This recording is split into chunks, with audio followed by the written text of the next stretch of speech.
that cannot load Gdrv2 sys driver error in Gigabyte. Are you also facing this problem where your Gigabyte apps like RGB Fusion, App Center, or EasyTune failed to start because they can't load the Gdrv2 sys driver? This usually happens due to missing permissions, outdated or corrupted Gigabyte utilities, or a block driver in Windows. And most guides online make this issue look way more confusing than it needs to be.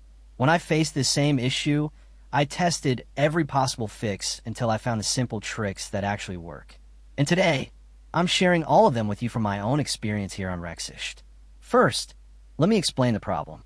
Gdrv2 sys is a system driver that Gigabyte apps use to control hardware features.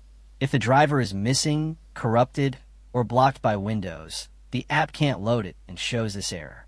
The good news is you can fix it quickly. The first method is running the Gigabyte app as administrator.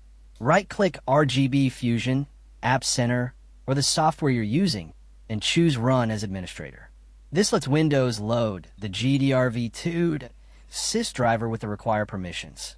The second method is reinstalling the Gigabyte utilities.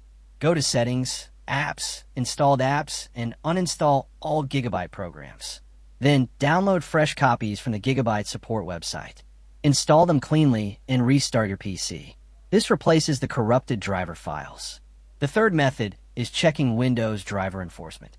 Some PCs block unsigned or outdated motherboard drivers. Open the Start menu.